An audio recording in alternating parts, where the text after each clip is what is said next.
Hey guys, and welcome to the Death Note Netflix review! Yay! It finally happened, and I am glad to say that I was probably one of the first people to watch this once it was released on Death Note.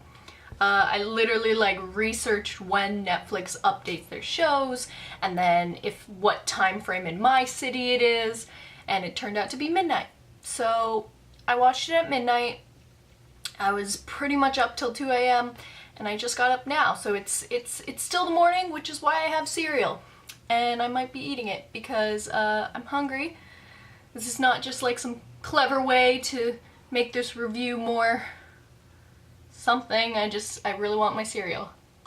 So on my Instagram, I actually have like a picture just when the title card came out. I was like super excited. I was actually like leaning over the couch, like taking pictures and stuff. And then the picture afterwards, which crazy. And I was actually so excited when it came out because I know it was getting bad reviews and everything like that, but there's still something really exciting about getting to watch Death Note again. So, well, Death Note instead. I was like refreshing it 5 minutes to midnight, and as soon as it went to midnight, the little red button that says like play usually, since Death Note wasn't out, it said trailer, like watch the trailer, and as soon as I refreshed it on midnight, it said play, and then I freaked out, hit play, and was like, here we go! I'm gonna start with the good because, I'm gonna say this now, I have more bad than good, but clearly this movie still had me super excited to watch it again. So, let's start. So the good parts, oh, also, this is going to be a spoiler review. I don't know how else to better do it. I don't want to do like a spoiler-free review. So you will have to watch it and then come back here and see what you want. Or if you just don't care, just watch this. Yeah, so the things that I liked about it, a bit of the beginning meeting the characters. Okay, let me say this. Nat Wolf as Light Yagami, Light Turner, I'm gonna have to do that a bunch in this review. I didn't mind him as an American teenage light. What I didn't like about him, okay, this is gonna be more of just my thoughts all over the place, no longer good and bad. What I didn't like about him is that I never saw Kira. Even at the end, this huge like reveal happens at the end, I'll get more to that, but even when that happened, I didn't really see Kira, which is a shame because that's like one of the best parts of Light Yagami's character, is that he has this huge change, and he has like an inherent like strive for good, and I didn't get that with this Light. I didn't think he was as invested as he could have been in this cause, which almost didn't feel like he came up with it. It actually felt like it was Ryuk and Mia Sutton, who plays Misa, who's the Misa, kind of. I'm actually glad that they used Mia Sutton because this girl is nothing like Misa at all. The only thing is that they are in a relationship. But if anything, I would describe her more as Takeda, but I actually liked Takeda more than I liked Mia Sutton. She was by far just what I hated about it the most. I feel like she like threw the energy all over the place. I didn't like her character at all. I didn't feel any connection between the two at all, which was a shame because like she was actually what I was kind of looking forward to and what I kept under the radar in like my other like trailer reviews and stuff. I was like, you know what, they can do whatever they want with Misa. No, that was a mistake. They cannot do whatever they want with Misa. That they got me. I should have saw it coming or something, but hate Mia Sutton. Light Yagami, I don't care for. The dad, Mr. Turner, I don't remember his first name. It was alright. The problem was I didn't feel a lot of connections. The movie itself, it moves very, very fast, which I get, I understand. They have a lot to like cover and do, but I honestly didn't think any of the relationships just stuck, just made a connection. I know that Light and Mia Sutton, like, they just start banging all the time. I mean, I'm not sure that they're gonna say banging. It might just be, oh, we just hardcore make out, but no, they're definitely banging a lot of the time. And I guess that's their relationship because there's nothing really else that I see them connect with. I don't know. It's weird. And then the same goes for Light and his father. There's like a few scenes where it shows that they're having struggles and like their mother is passed, so like they have struggles, but again, there's nothing that stands out to me about their relationship that, like, I don't know. It's so bizarre. I don't even know how I guess there wasn't enough time. I'm struggling to like find like a reason to help them, but no, I didn't feel any connection between those guys. Ryuk, what I had previously said in trailer and stuff reviews, that he would probably be my favorite part of the Netflix Death Note, was kind of the case. I really liked seeing him. I liked his voice for a while. It started changing and kind of, I don't know, I wasn't getting the same feelings as before. I did really like his voice. I just felt like for some reason it felt like it was changing throughout the movie, which I don't know. I don't know specifically, but like I feel like by the end I was kind of like, I don't want to say annoyed by his presence. I still like really liked seeing him, and I liked that it was like almost this full body with like a face CGI. The face was a little like too kind of, I guess, damaged or anything. But other than that, like, it was really cool. There's a scene where he like looks back at Light and he starts laughing, and it's so creepy. Like, just the way the jaw like smiles and like how it moves when it laughs, it was so creepy, and I actually really liked that. And his first introduction with Ryuk, probably one of my favorite scenes of that movie, because he literally sees the Shinigami and he goes ballistic and he tries to get out of the room and he's freaking out and he's screaming at the top of his lungs. I really like that because there were all these jokes before that, like, that would be how people react to Shinigami. They would just lose their minds and freak the hell out. So I really liked that. I liked some of the banter and quips at the beginning. I feel like there was a lot better jokes at the beginning. Some of the jokes really hit, others just like, eh. So we got to L finally, and again, I really liked him at the beginning of meeting him. I thought this actor was doing like so well, just like trying to be L. I was actually connecting to him as L. That was a problem I had with the trailers. I was like, I don't know if this guy's gonna play L. I think he's gonna play a detective, but no, he was actually like playing L. Like, he had all the quirks, the candy, yada yada, but like it felt like L. He had the the tones of his voice kind of right as well, but like his own spin on it was really, really good and strong.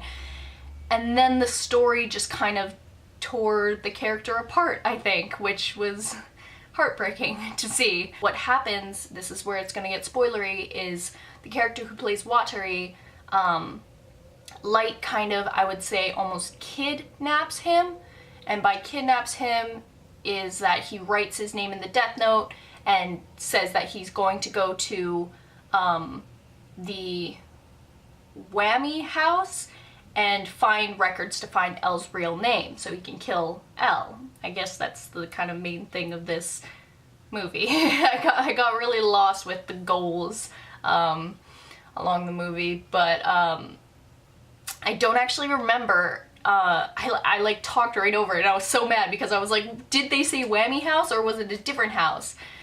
Because he was talking to Watari on the phone while he was still under control of the Death Note, and he asked like, where would I find L's name? And then Watari said this like old orphanage.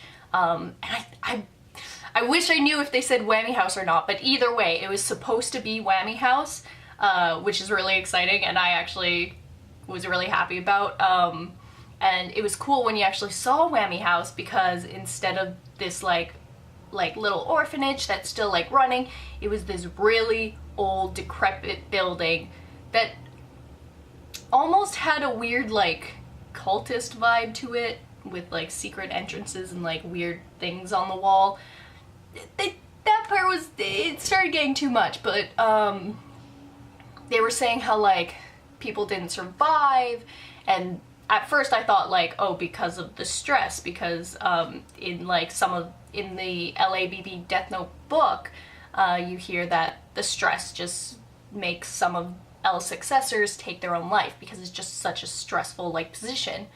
I really don't know what that was about at all, because they were talking about L. So when L was in the house or whatever it was, hospital room, it had like this one weird room with like lines, and it was like almost like an illusion room, and I didn't know it was, they didn't even linger in that room. There was just a chair.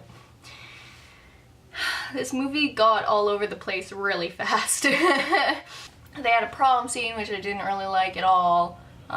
They tried to be clever with like this top hat thing, and it was okay. I wouldn't say it was clever, but They were trying to play Ryuk as the bad guy in this movie, which, I mean, cool. They actually had this really cool line where Ryuk seemed actually threatening to Light, and he's just like, there are 4 letters in my name, and no one has been able to get past writing 2 letters down in the Death Note. And this is when he's kind of like intimidating Light, and I was like, ooh, that's really intense. Is there anything gonna go for this? No, that's kind of where it ends. What happens is Light starts thinking Ryuk is writing stuff in the Death Note. He's killing like the FBI agents, because Light didn't kill the FBI agents. He just saw that they died. They died by all like flinging off the roof, which was a really beautiful visual. That was in the trailers too. It's a really pretty, like, and just demented visual. Like, it's sick, but like it reminds me of Death Note. And they fall, they die, and Light hears about it, and he's like, I didn't do that. He's like, Ryuk's been writing in my Death Note. Ryuk's been writing in my Death Note, and he's freaking out, and he goes and he confronts Ryuk, and he's getting mad at him, and Ryuk's not saying anything about it. He's not saying if he did it, if he didn't do it, but then he lays that line on Light, and I thought it was really intense and cool. But then, you know, nothing came of it, because they find out that it's actually Mia doing all this. Mia doing all the stuff on the side. And she's saying, I have to do it because, like, you won't do it. You won't push yourself that far. So she's kind of becoming the Kira. And as he figures this out, she tells him that I have written your name down in the Death Note.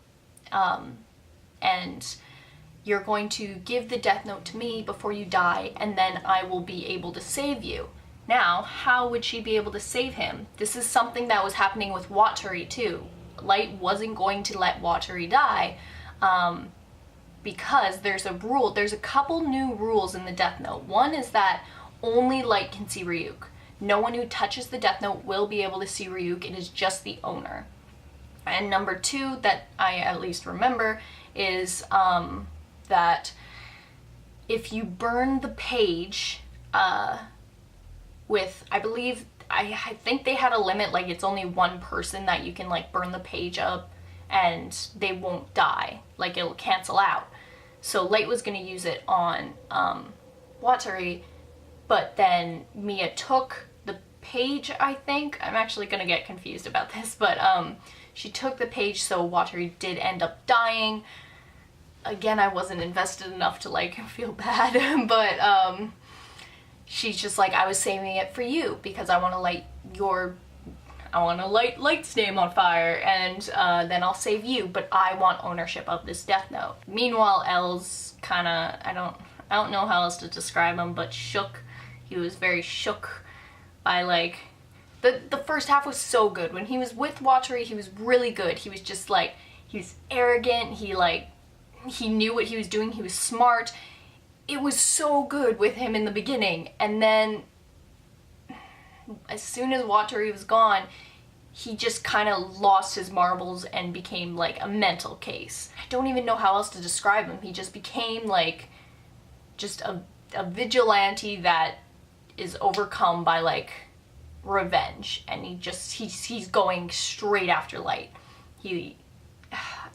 I don't know, I didn't like it at all. I wasn't feeling for him. I wasn't backing him up at that point. I was like, I don't know who to root for. I guess I'm rooting for Light right now, but I don't know. So Mia writes down that Light's gonna give him the Death Note, I assume at this Ferris wheel. I don't know if they specified or not, but so he goes there, and then the cops are after him, and L's after him, and he freaks out, and he goes, and he drags Mia onto the Ferris wheel. And it's there where, like, I guess another good bit of the movie happened. It was revealed, it's like revealed that Light now has written Mia's name in the notebook. And then they just start bickering, and they're like, she's like, you wrote my name in the Death Note? And he's like, yeah, well, you wrote my name in the Death Note. What do you think I was gonna do? And it's like this little like bicker back and forth that just happens for a couple seconds, but it's actually like a really funny joke. Because like, what else? That's what they're gonna do. Like, I don't know, I thought it was really funny. And then what happens is the Ferris wheel starts like collapsing because like Ryuk's kind of collapsing it. He's like moving his fingers and the thing collapses. The Ferris wheel falls. Mia falls to her death and is killed. Yes. My favorite part of the movie. And Light ends up in the water. And the page with Light's name on it is burned. So he's free. And then it comes to the end where Light is at the hospital. He's alive. And he starts revealing this whole plot while L is figuring out, L's like about to leave, and then something comes into his head, something about his classes or whatever. He didn't take geometry or something like that. And he goes back and he goes into Light's room, and he's fiddling through the books. He finds the book on geometry or whatever, and he opens it, and then there's the page of the Death Note with names and stuff like that, and that's how he realizes this is the Death Note. Meanwhile, Light is in the hospital with his dad, and it's kind of like revealed his whole big plot that he ended up writing down Mia's name after, and he wrote down a few other guys to he wrote down one criminal to get his book. And then bring it back to him when he's at the hospital. He got another criminal to make sure that he dragged Light out of the water when he fell out. Just like stuff like that, which, I mean, yes, was cool, but we didn't see more of that out of Light, so it was kind of very anticlimactic because it wasn't as fantastic. And then it ends with L having the choice to write Light's name on the page. And then it ends with the, ooh, did he write his name, did he not? And that's Netflix Death Note right there. I don't know what else to say about it. Again, I was really, really excited to see it, and by the end of the movie, all the energy drained out of me. It could have been because I was tired, but I'm pretty sure it was just because I was disappointed. And I was looking throughout the whole movie for other Easter eggs and stuff in the background, and I couldn't find anything. So I would love to hear if any of you guys found anything, if I missed anything important. please leave it down in the comments below, because this is just my opinion and I'd love to hear your guys' opinion on it. And if you think it's better than I described, because I described it very negatively, I didn't enjoy it as much as I wish I had, but I still had a lot of hope for it. So yeah, tell me your guys' thoughts down in the comments below. Tell me your favorite character, what you really didn't like, what you really liked. I want to hear it all. I want like the huge Death Note discussion. That'd be great. And as always, hit the like button if you liked it, and subscribe if you dare, and I will see you guys later. Bye bye.